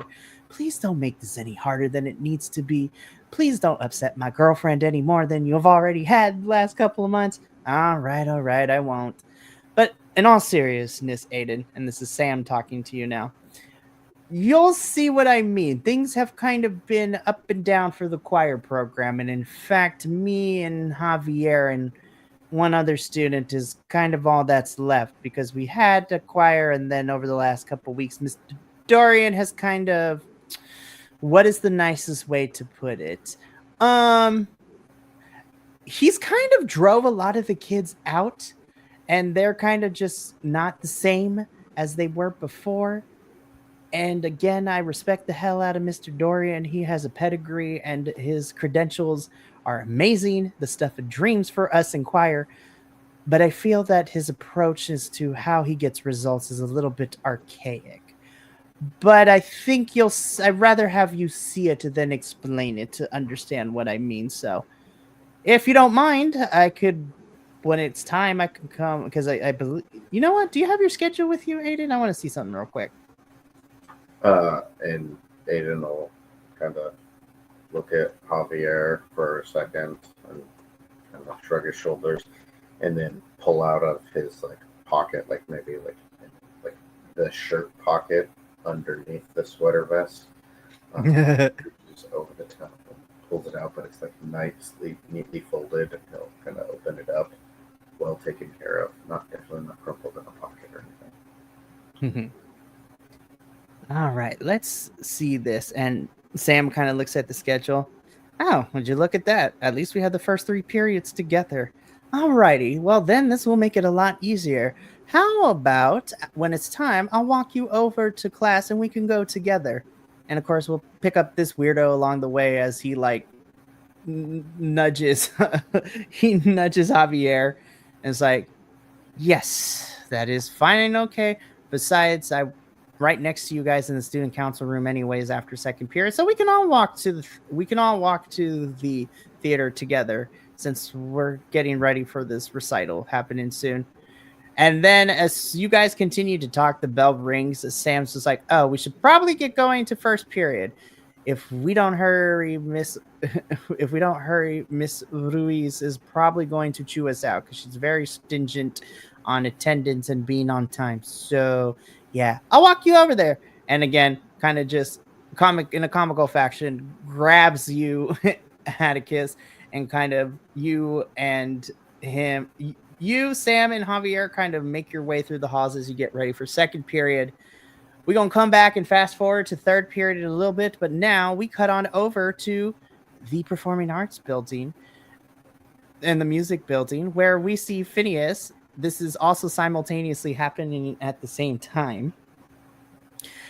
Phineas, you are currently, as the groundskeeper, not only are you in charge for the outside and the gigantic botanical garden that this school apparently has for some odd reason, but you also find yourself doing your inside duties, making sure that the halls are clean, trash is there. You're like cleaning classroom doors and windows and all of that good stuff. Shout out to the custodians in schools. Y'all do hard work.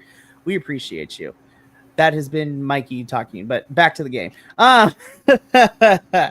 So Phineas, you are kind of, again, it is a little bit before the gates open for the students to start crowding the halls, and you are just within the confines of this silent-ish space of the halls. And as you are kind of cleaning, sweeping, doing all of your janitorial / groundskeeper duties, you hear coming from the same music room that you went into with Coach and had a interesting seat to the lover spat, if you will, between Coach and Dorian, Mr. Dorian. You begin to hear the melody of a grand piano begin to play. And as you kind of look to see where the source of this is coming from, you see that the source of this grand piano is coming from the same music room that you found yourself occupied in the day before. So, it kind of nonchalantly,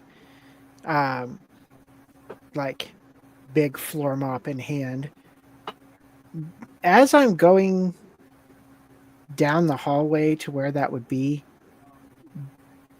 does the melody or the song itself sound familiar, or does it sound like somebody is composing something?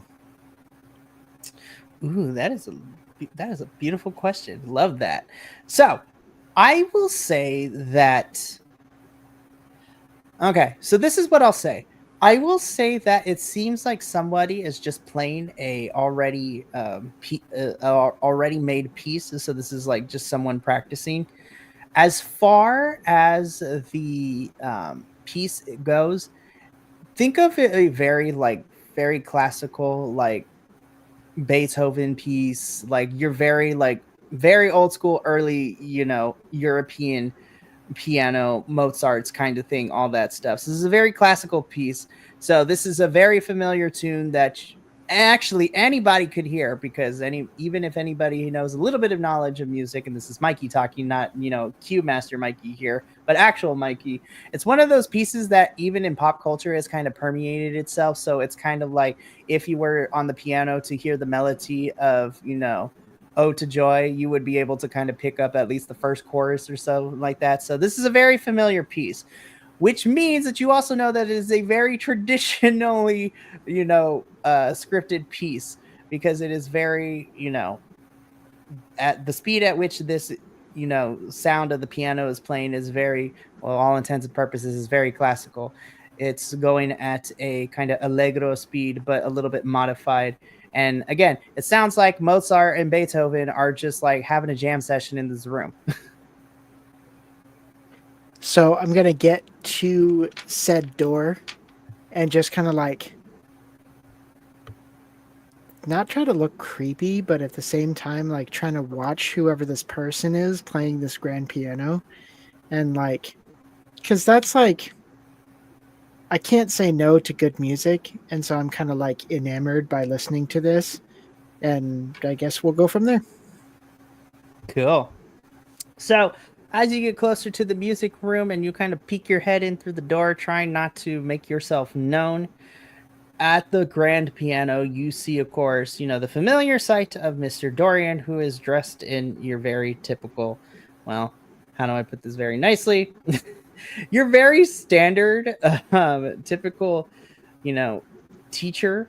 He is wearing, a button-up shirt with a tie and, a coat to kind of go over it. very put together, very pristine, all that good stuff.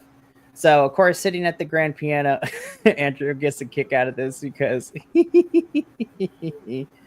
so um where was I? Oh yes. So you Phineas, you see Dorian kind of just kind of, not to make this sound very weird, but in music, especially for us musicians, we believe, as some of us believe, that our instruments are a dance partner of sorts, especially when it comes to creating music.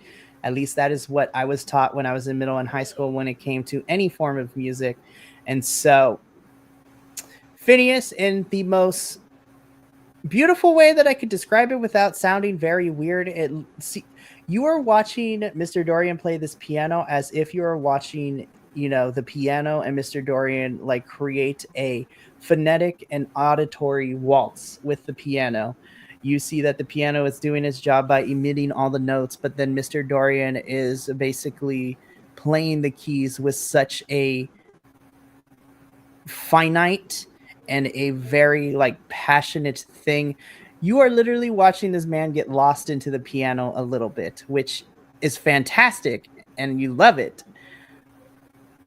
But you also notice that as he's playing this piece, because it is such a strictly traditional kind of like old school, like Beethoven and Mozart type of piece, in which basically, and yes, I can say this because I practiced the piano for 2 years before, unfortunately, having to quit. So this is literally like the basic pieces that everybody learns to play within the first couple of years of them playing piano. So this is not hot cross bun status, but this is like a simple piece kind of playing. So the arrangement and the sound coming from the piano, while beautiful, is also very traditional, very formulaic, and you know what to expect. It gets you from point A to point B between each of the measures of the piece itself, and it doesn't add any quote unquote flavor to it to make it spicy, because what you are witnessing is more of a classical music, a piano, more than kind of like a free jazz type of piano jam session. Yes, there is a difference between a jazz piano and a classical music piano. So as you are kind of witnessing this, Mr. Dorian kind of finishes the piece.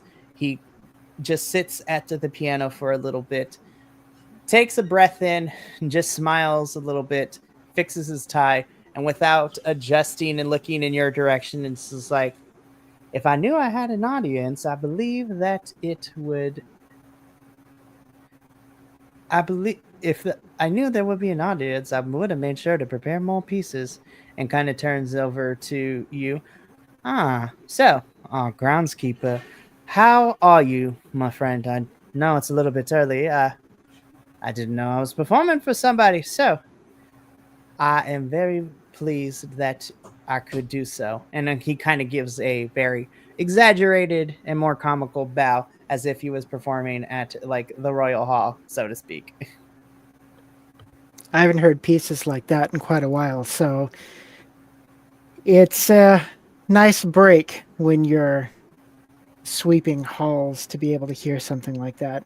Uh, how long have you been playing for?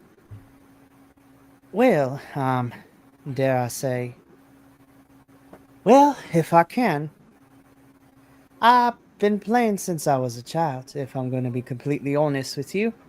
And yeah, it's been quite a journey. I can't do British anymore. Mr. Dorian is now Australian, you guys. I'm sorry. I can't do it. He's going to be Australian. I might end up going. I'm going to be honest. You're going to be hearing him go from Australian to probably Cockney English back and forth. So just be prepared. I He got to did, he, practice more. he did this last time. It was great. It was kind of like somebody who's trying to, like an Englishman or an Australian trying to like get a hold of like uh, phonetical Queen or King's English, but like in the South.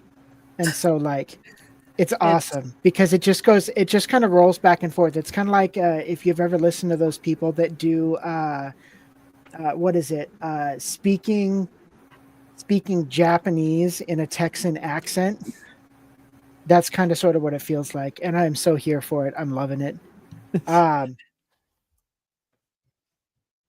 I also apparently just ADHD'd myself out of this conversation. How long did you say? How long did he say that he was? Uh, That he how long played did the he say that he was yeah. playing for? So that is an excellent question, because as I was having my own existential Jesus. crisis. No. So okay, so let's run it back. So as you asked this question and asked Mr. Dorian how long he's been doing this, well, to be perfectly honest with you, I've been doing this since I was a child, and yeah, there wasn't a day where an instrument, whether it be a piano, a violin, even the occasional cello, that I haven't been able to play. Of course, I stick mostly to the classical string instruments and the piano, but yeah, I can also do a little bit of singing, but those days of unfortunately behind me, but I can still teach it. So yeah, music has always been in my world, and it always feels good to be able to play it even before the students get here. So yeah, I've been doing this for a very long time. That's always good. I Mhm. always love meeting fellow musicians. Myself, I'm uh, more of kind of a new school uh, kind of player, stringed instruments, digital tech. Don't let the age fool you. I've been doing this for a little while as well. So it's nice to see uh, musicians in their element. And it's unfortunate that you haven't been able to play any music outside of the school. Did you end up making anything out of curiosity? I love that you asked the right questions. So, as you mentioned, so we're gonna put a couple of things together. So, after hearing you, Phineas, mention about you being more of a new school type of musician, and also asking, not being able to play outside of, the school, so to speak, and all of that, you see Mr. Dorian's kind of posture and his demeanor change a little bit, not necessarily to a more angry way of things, but a more like, how dare you, good sir, kind of like very offended, if you will. And so, he just looks at you, Phineas, after asking that. It's like, well, yes. Well, first and foremost, you say you're a new school musician, I have to say. Yeah, well, yeah, well, I mean, hey, there's always something for everyone. And unfortunately, that's not gonna be me. I uh I tend to stick to the classics. I don't necessarily think, if I can be frank with you, Mr. You know what? Now McFadden. that is right. I apologize, Mr. McFadden. I am a person that believes that everybody can express how the way they feel to a certain extent. Unfortunately, and this is something that the students here aren't quite grasping, I'm trying to teach them that, especially in this day and age, in this world, especially when it comes to music in general and just the practice of choir. Unfortunately, this is in this day and age, I feel that a lot of the classics, if you will, are kind of going by the wayside. And unfortunately, these students have these very grand ideas of what counts as music and what counts as performance. And while I commend them on their enthusiasm and how hard they defend all of this, eh, unfortunately, music is not an experiment. It's a legacy. There are rules and structure that needs to be followed. Unfortunately, these students seem to deem that the creative liberties and their personalities can allow all of that to happen. And unfortunately, that's not necessarily the case, because when they get into the real world and they try to make a career off all this, they're going to find very, very quickly that their way of how they express themselves and how music is viewed doesn't necessarily, well, as the kids say, fly, and he puts it in air quotes, so to speak, in the real world.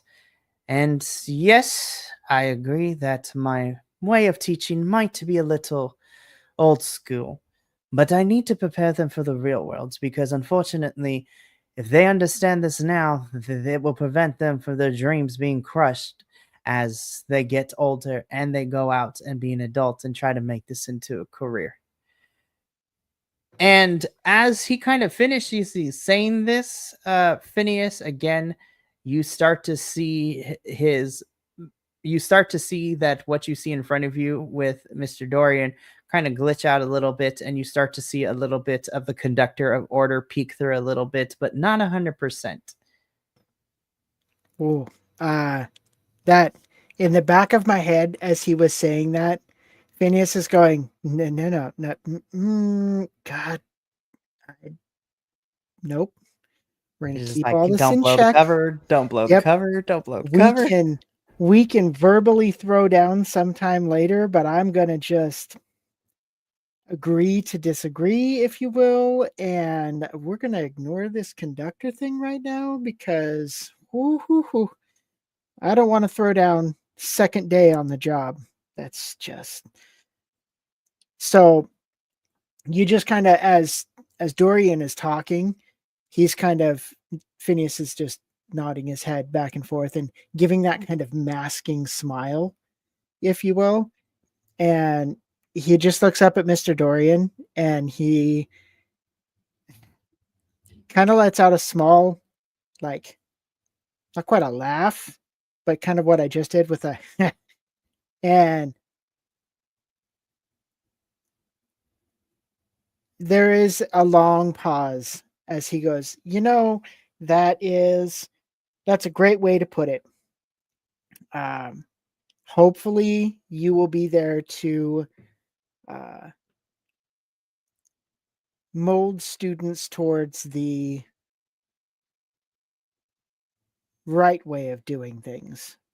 Music is always an evolutionary practice, but uh, I can always respect the the baseline for all forms of music. Yes, well, like I said, I believe in trying to teach them that there's no room for experimentation. But again, that is a whole nother conversation. But I actually do have a favor for you, if you don't mind me asking. Sure, how can I help? Well, I know this is only your second day on the job, and normally the groundskeepers kind of help us with all of that good stuff about setting up a choir concert, and I was just wondering if you would like to, well, actually, not like to. I need your help in kind of setting up the stage a little bit so that way we can practice for the concert that's happening later this week. So, if you would follow me and be so kind, uh, during third period, I would like your assistance in helping some of my student council students who are also in choir to help set up the stage, if that is okay with you. Yeah, that's fine. It shouldn't be too much of a problem. Splendid. Well then, Mr. McFadden, I shall see you in third period. If you'll excuse me, I need to get ready for the first period of the day, and hopefully, and mentally prepare myself. Because when you know what, I'm not gonna ruin the surprise. You'll see what I mean. Because I got one student in particular, my third period. Let's just say he's a little bit of a rebel rouser. So, but I look forward to seeing you during third period. And Miss Dorian kind of turns back to get ready for first period. Phineas, you walk out of the music room, not sure of making heads or tails as to what you truly experience, personal feelings aside about music and how that goes. Yeah. We fast forward through the day and we converge into the theater. It is third period. Phineas, you find yourself working with some of the student council members. Atticus, you, Sam, and Javier make your way in. Both of you, as you are going into this, and while you are busy setting things up, Phineas, and Atticus, you take a seat with Javier and Sam. Both of you notice that besides Atticus, Sam, and Javier, there's like only 2 other members. And so there's only a total like 5 students in here. And anybody who knows anything about choir knows that that is very, very small. And I was just like, Atticus, you and Phineas in your simultaneous different locations within the same space.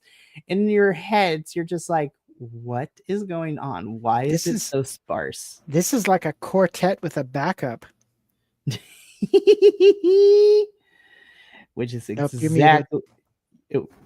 This is Aiden's first day, so technically this choir is a quartet. That is very true. You are the backup. Oh my goodness. So, as you guys are all in the theater, Mr. Dorian turns to you, Atticus, with Javier and Sam in tow, and basically looks at you and says, so you must be the new student. My name is Mr. Dorian, and I'm happy to meet your acquaintance. Again, he is on the stage, and you guys are kind of sitting in the audience, so to speak, and says, now then, if I could have all of you come up to the stage so we can get this rehearsal going, so we can hopefully make some progress towards this recital. And he kind of just looks at you, Atticus, and is just like, well then, since technically this is your first day here, or at least full day from my understanding, Mr. Aiden, you can kind of just watch, and I will incorporate you a little bit later this period. But let us do this. So, as you are, both you and Phineas are kind of just, you, Atticus, are directly watching. Phineas is he's watching, but he's also making sure to stay busy so it doesn't look like he's eavesdropping. You see Javier, Sam, and the other 2 members of this choir begin practice.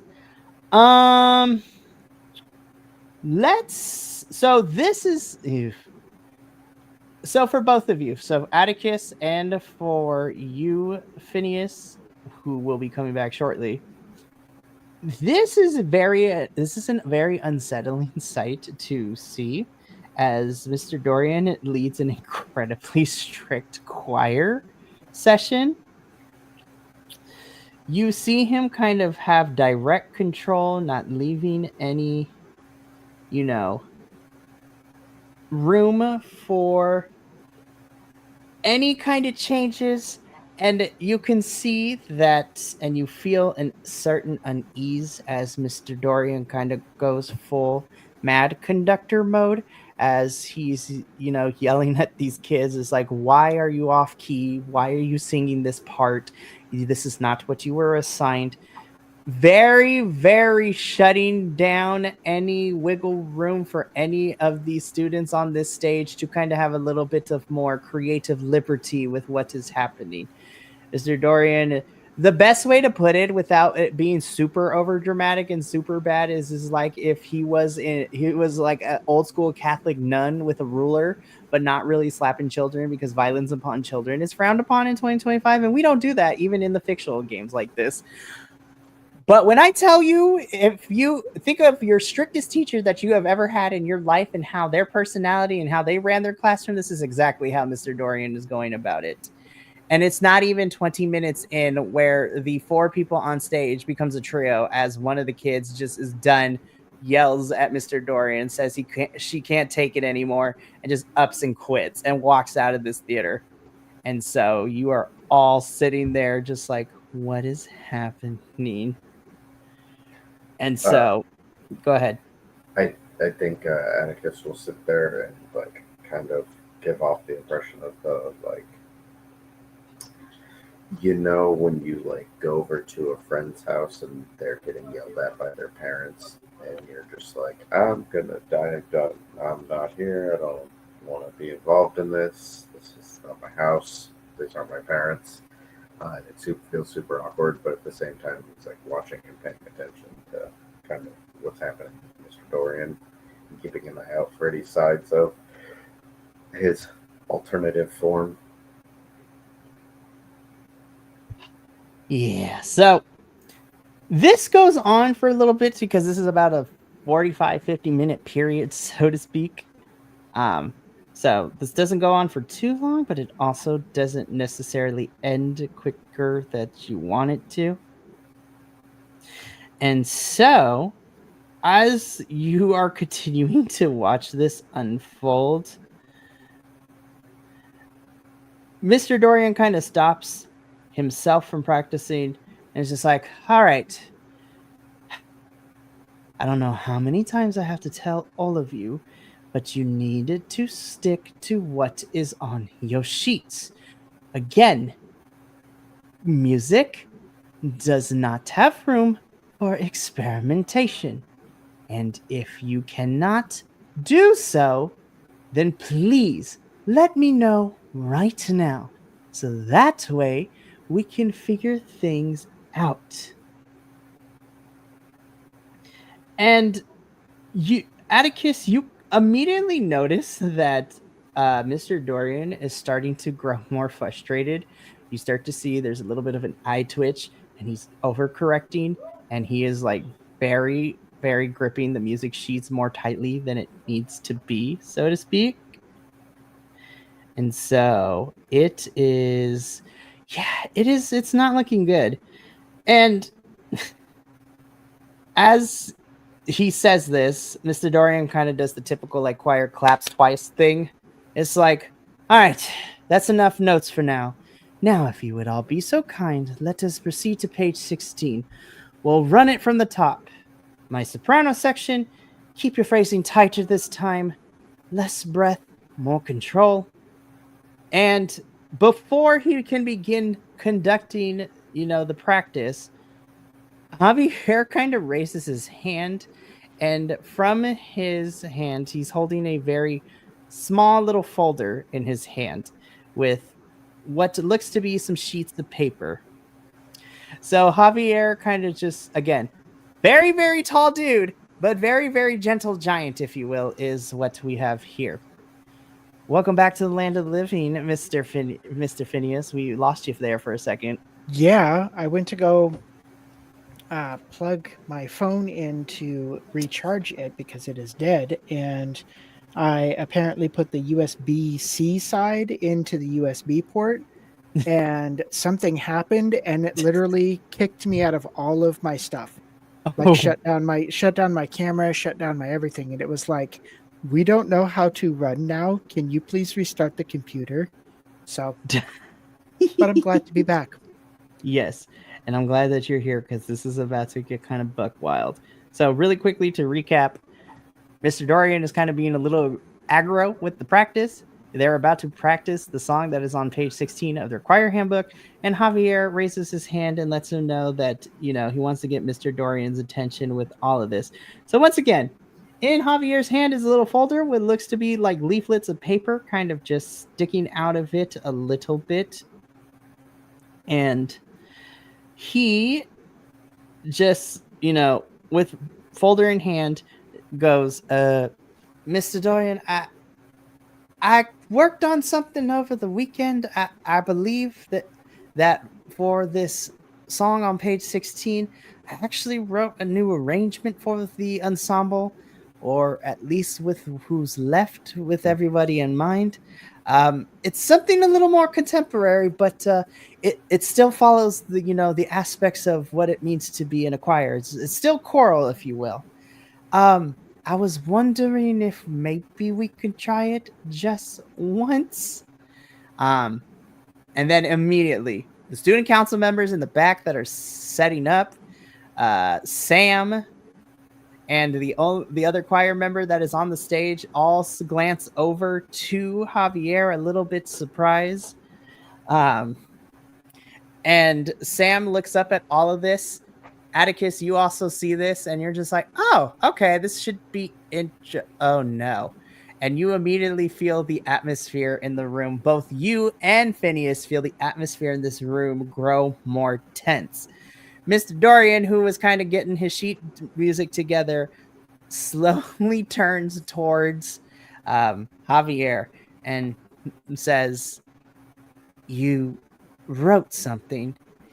Yeah, I just thought it might speak more to how we currently are feeling now. Something a little bit different, something that's, well, I guess ours, if you will. Mr. Dorian then walks over to Javier. He takes the folder from Javier, begins glancing through them with a very tight lipped expression and kind of with an air of disdain in his voice. Javier, syncopation in a 4-part harmony, voice crossings, slurred transitions with no dynamic markers. This isn't a composition, it's a disruption. It's just a different sound. Music can grow, right? Music grows with structure. Without it, it rots. What we do here isn't about indulgence or novelty. We perform music that matters, not noise that feels new. And at this point, Mr. Dorian leans in, becoming very face to face with Javier. If you want to write music, you do it on your own time. But this choir is not your playground. It's not your stage. Javier kind of steps back a little bit and kind of stiffens, and he's folding his, folder with his compositions tightly against his with his chest. Mr. Dorian kind of backs off a little bit, turns to who remains in here. Now, like I said before, page 16. And if anyone feels the urge to rewrite centuries of tradition, I suggest you reconsider your priorities. We go from an atmosphere of tension to a very heavy atmosphere of uncomfortability with everybody in this room. Atticus, you and Phineas included.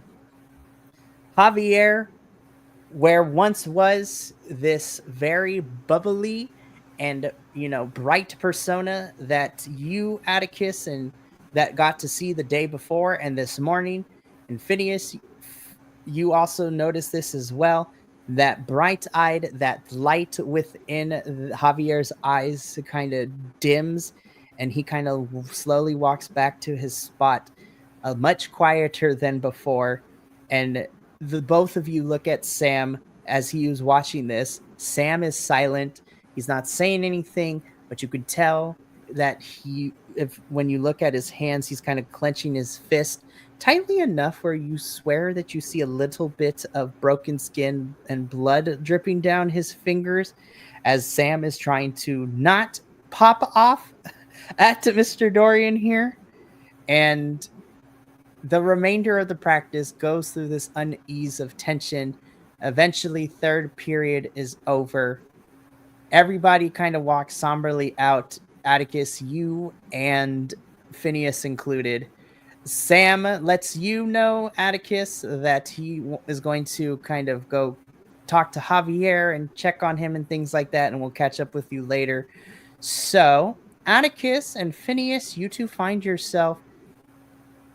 We'll say that you guys have moved to the garden on the outside, and I will treat this garden as kind of like your quote-unquote headquarters safe space where narratively you will not have to worry about other people hearing you guys talk about it, because I always want to provide a space where you guys don't have to look over your shoulder half the time. So you guys are now outside in this very large botanical garden at this performing arts center, and yes, I will now give you guys control to kind of talk about what you just witnessed. So, and action, if you will. That guy's a dick. Agreed. Like, I was listening to him play some music just before any of the classes was starting, and he plays amazing, but man alive, like he is. I don't think I've ever met a composer that is so rigid. And seeing that, I guess I mentioned the name composer, um, I am pretty for sure, like I saw something. Uh, Mikey, it was you said it was the what was it called? So you briefly saw, and this was the same as the magician. So, out of character a little bit. So the main antagonists for this game are what are known as the Justice Knights, who have been blinded with a form of ignorance that's kind of preventing them from seeing the world as a truly beautiful, diversified place when it comes to different areas. And it's not just about individuals, but it's about ideologies and things like that. So There we go. you, Phineas, briefly saw the Justice Knight form for Mr. Dorian. So carry on, continue. That's it. So I think he might be one of the Justice Knights. Actually, I'm pretty for sure of it. I mean, it seems pretty fitting, especially I was surprised to get there might be someone like that in a performing arts high school, but Yeah. he And seems like with an attitude that's that bent, like we're this guy's going to be, he's probably going to be a little bit of a handful. well, I mean, I think we have a couple of options here. We can kind of let it build up and take its course and be prepared and keep watching, or we can nudge him into revealing himself so we can try to bring him into the light, as it were, as we did with the magician. I have an idea for one way that we can do that.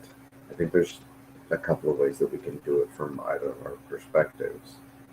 We can't let this build anymore. If it builds any more than this, these kids are going to kill themselves.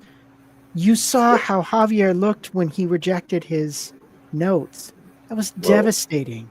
someone like this has a pretty high opinion of themselves and what they do and the importance of what they do. I So part of the cover that mother gave me was that I transferred to this school because of the level of competition in choir that I was doing and burned out. I think if I go talk to the principal and use that as an excuse to kind of bring up the um, abusive relationship the choir director has, the amount of uh, discomfort that I feel being here and that I came to this school for that, and the fact that the choir itself has been so diminished, I think it would draw her attention to his classes, and that challenging of his authority over his choir might push him to that level of exposing himself.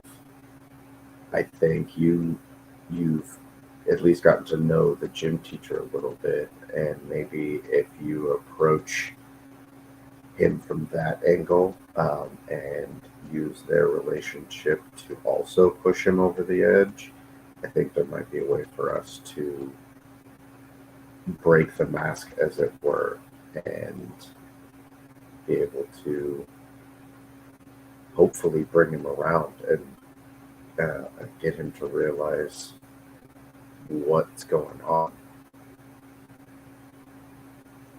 You know, I like it. That's a good plan A. Plan B, um, we just blow all of our cover and snap them back into reality. Well, I mean, I, I think definitely for Plan A, if we can get him to expose himself and go full Justice Night, then I think we can still keep our covers. We just pull the classic,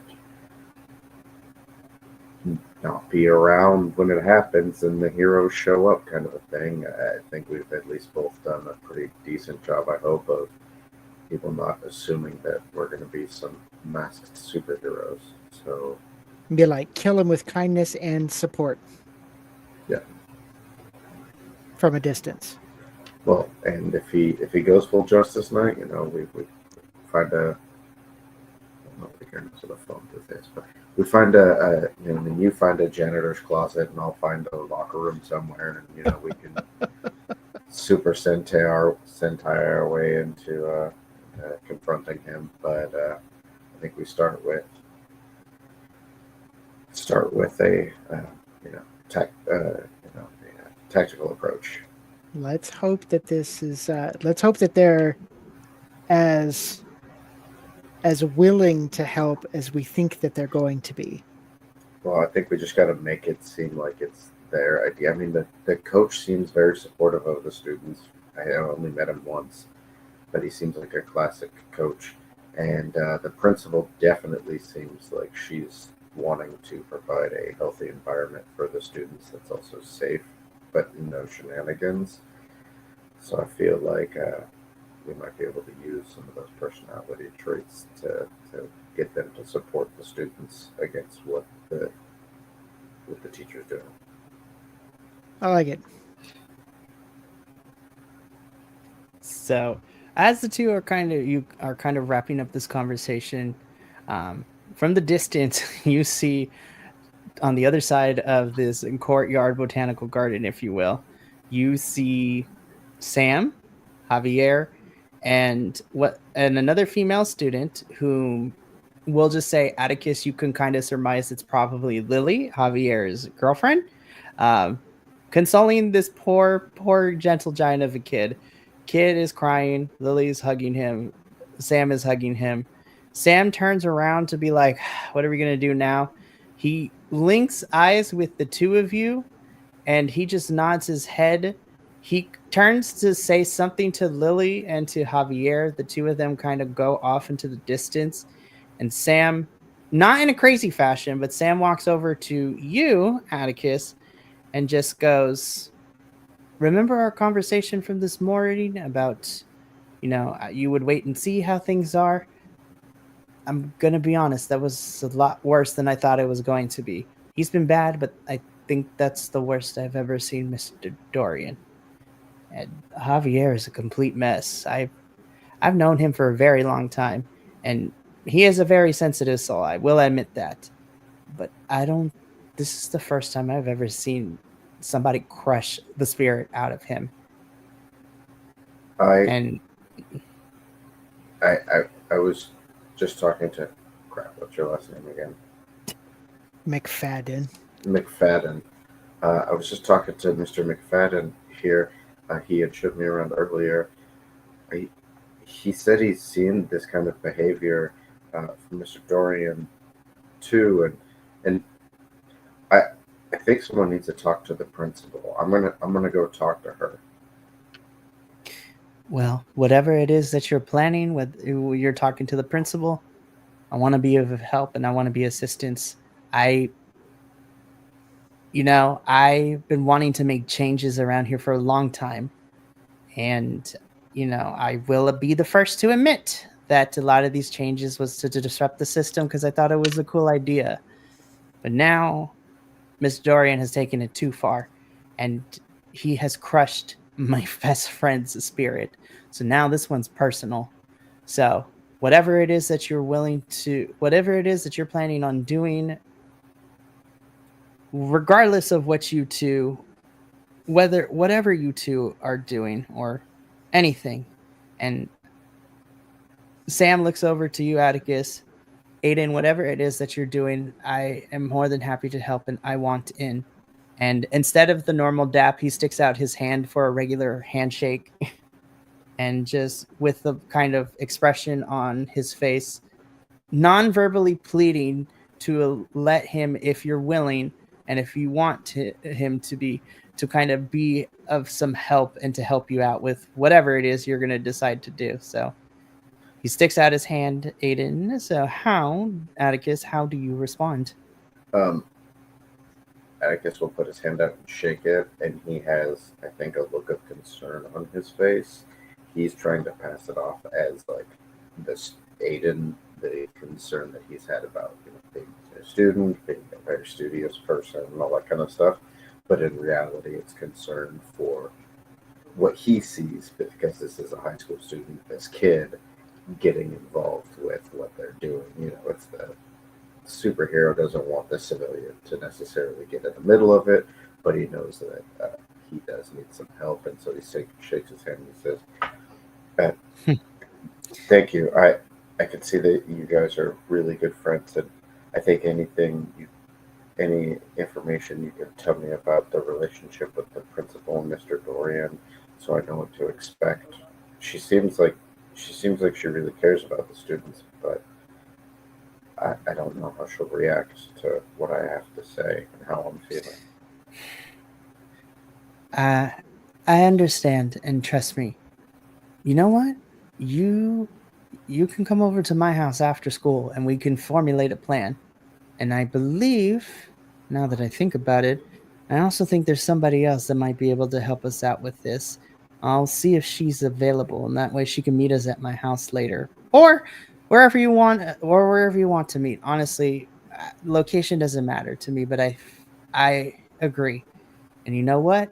We're gonna make this right. It's no longer about disrupting the system just because it's fun. Now we got to make some changes so we can truly bring about change, and to hopefully in the process make Mr. Dorian see that his ways of expression, especially in the realm of music, it's okay to be a little bit more open to the things of everything. So I appreciate you letting me in on all of this, and I promise you that I will help you in any way that I can. And both of you, as you hear Sam say this, you notice that there's a small glint of, in his eyes. You start to see what looks to be a somewhat of a spark of a kind of chromatic light shine across his pupils before it slightly disappears again. And with a newfound determination, Sam bids you guys farewell. Atticus, he tells you to, he gives you his number so you guys can text and message to figure out a time. And Phineas, for some odd reason, Sam also does the same with you. So he trusts. Listen, he trusts you as the trusted adult on this campus because apparently he can't trust Mr. Dorian after what happened today. But you guys continue through your day as you kind of both sit with the display of just your first true encounter of what ignorance can look like, and how deep it can truly blind somebody to their way of thinking, and how dangerous it can be, and how they haven't been able to see how much this is affecting everyone around them. So the two of you make a plan to meet up with Sam after school and to kind of figure out what is the next step. And that is where we're going to end tonight's session. Congratulations, you guys. Yay! Yeah, this is a little bit of a heavier episode for this one for sure. Um this okay, just a peek behind the DM curtain a little bit. So I always make sure that when it comes to these heavier things, that I do at always the beginning, I always try to let players and audience know what we're doing. But yeah, this fun is not the word. It was a challenge, but as I was saying what I was saying as Dorian, I was just like, oh gosh, this dude is this guy's a dick. I'm like, that's the best thing. He's a dick.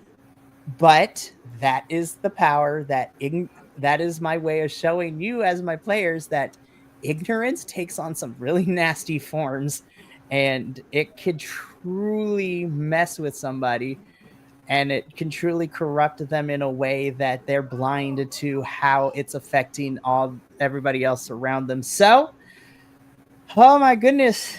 When we come back next session, we're in the planning stages. What will our players do in terms of being able to come up with a game plan? We'll talk you to the principal work. Will anything else happen? And who is this person that Sam is talking about who could potentially help our heroes in their quest to prevent disaster from happening at the Chrysalis Bay Performing Arts Academy. Well, you're gonna have to tune in next episode to find all of that out. So, we will be back. So, I appreciate everybody being here. We will be back in, I would say, about 2 or 3 weeks. We will be back Saturday, June 14th, with another episode of QUEERZ. And when we come back, we will see a plan to be planned and whether they will execute or throw away the plan and try something else. Things are getting real at this academy. So before we sign off for the evening, of course, I would like to thank my players for being here. Without them, this story does not get told and the actions do not get to happen without them. And without them, I can't tell the story without them. So I appreciate them being here. And of course, shout out to Halfling Wizard Productions and the big boss man, Will, for allowing me to continue to tell this story on this platform and run this game for everybody.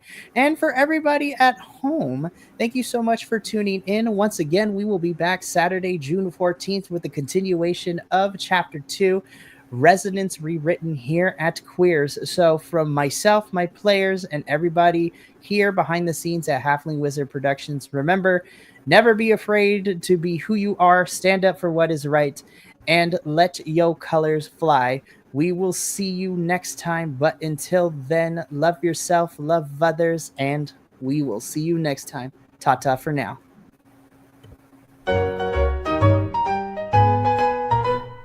Tiny robes he's wearing so fine, in the tavern sipping on wine, knows the secrets of the old halfling wizard never told. Mystic wand and a pointed hat, talks to people about this and that, sneaky tricks and a wink in his eye. Halfling wizard makes the hours fly. Oh, halfling wizard in the night, casting spells to the moonlight. He can talk and he can know, in his world the magic grows. Down the road in evening light, he'll engage you, that's his delight. Readers of the stars he seeks, in a crowd he's sure to speak.